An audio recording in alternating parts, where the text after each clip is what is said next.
Good morning and happy republic day to everyone. प्रजासत्ताक दिनाच्या सर्वांना शुभेच्छा. जस्ट झेंडावंदन करून आलो होतो, तर म्हटलं सर्वांना शुभेच्छा पण द्यावा आणि त्यानिमित्त काहीतरी सांगता पण येईल छोटंसं.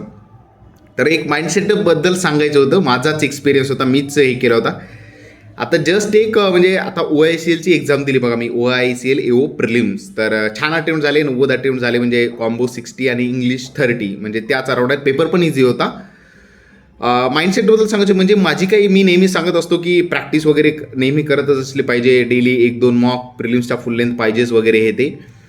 पण इथे माझी म्हणजे मागचं काय दिवाळीपासून काही प्रॅक्टिसच नाही आहे.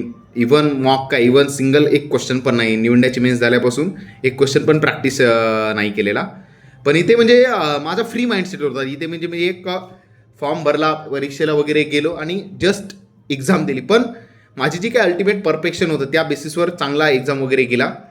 म्हणजे बरोबर आहे, इथे माझा माइंडसेट हे होता की ठीक आहे, सॉल्व वगैरे करायचं आहे टू बी, म्हणजे बरोबर आहे. आणि पण म्हणजे सांगायचं काय होतं इथे मला, अस्पायरंट्स जेव्हा एक्झामला जातात ना, एक प्रिडिटरमाइंड जातात, झालंच पाहिजे सिलेक्शन, ही एक्झाम क्लिअरच झाली पाहिजे. लास्ट अटेम्प्ट यार, किती एक्झाम गेला, ही नाही निघाली, ती नाही निघाली, एवढं झालंच पाहिजे असं, म्हणजे ती थिंकिंग वगैरे असते. ती थिंकिंग म्हणजे एन्झायटी तयार होते. म्हणजे ते आहे मला माहिती. म्हणजे समजा मला एक ठीकठाक जॉब आहे वगैरे, त्याच्यामुळे मला असं मे बी नाही झालं तरी असं हे वाटणार आहे. समजू शकतो मी, being aspirant and being a selected student, त्यानंतरच्या एक्झाम देणं मॅटर करतं.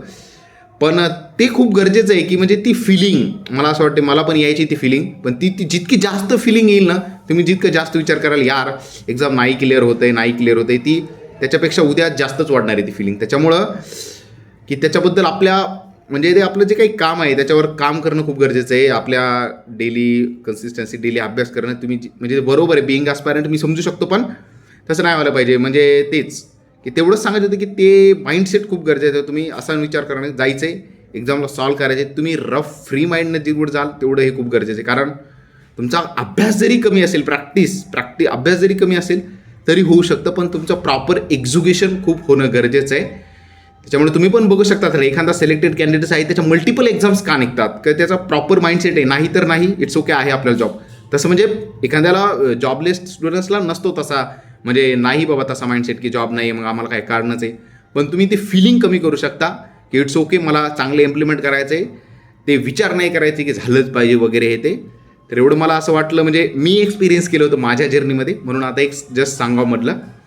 So all the best, keep learning.